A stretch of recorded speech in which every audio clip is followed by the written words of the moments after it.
Tie paprasti laimės principai. Sveiki. Taigi, laimės principai tai yra kaip viduje, kada, kokiomis aplinkybėmis, kaip lengviausiai pasiekti būtent laimės jausmą, tą harmonijos jausmą savo viduje.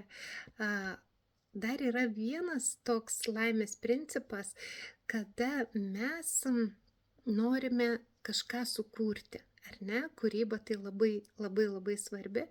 Ir mes laimingi pradedam, nesigauna ir esam nelaimingi. Kad kūryba visada atneštų vidinę laimę, mes prieš ko nors imdamiesi turim daug kartų stebėti, kaip kažkas tai daro. Arba jeigu jūs esate kūrėjas, kuris sukuria kažką naujo, ko niekas dar iki šiol nesukūrė, jūs turite žinoti, kad gali būti, kad 1, 2, 3, 4, 5, o gal 10 kartų gali ir nepavykti. Ir tai bus tik patirtis. Tai nebus kažkoks neigiamas rezultatas. Ne, tai tik bus patirtis.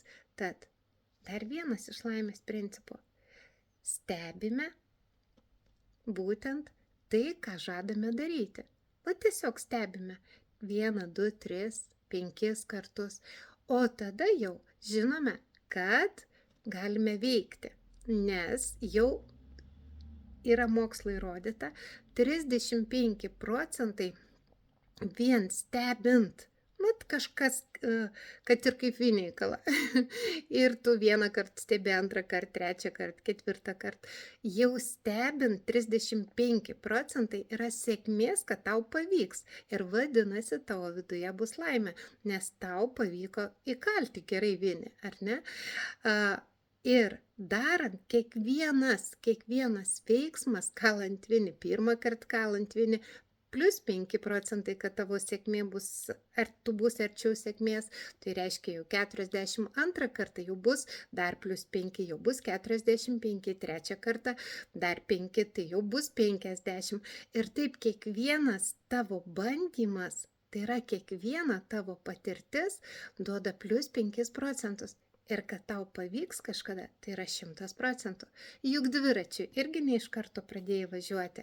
Tai, kad viduje būtų laimė, tu turi suvokti, kad kai kurie nauji dalykai, net ir seni, kuriuos kažkada senai darei, bet dabar tau atrodo, kad jie nesigauna, jie suteiks tau laimę tik tada, kai tu suvoksi, kad, kartais ne viskas iš pirmo karto gaunasi.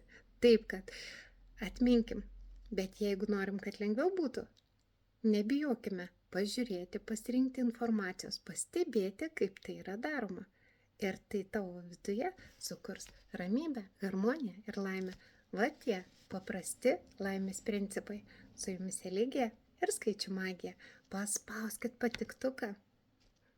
Iš tiesų, kad reikia. Ir užsiprenumeruokit. Galbūt kažkada pasakysiu vieną paprastą sakinį, kuris pakeis visą jūsų gyvenimą. Taigi, skaičių magija ir Eligija. Būkit palaiminti.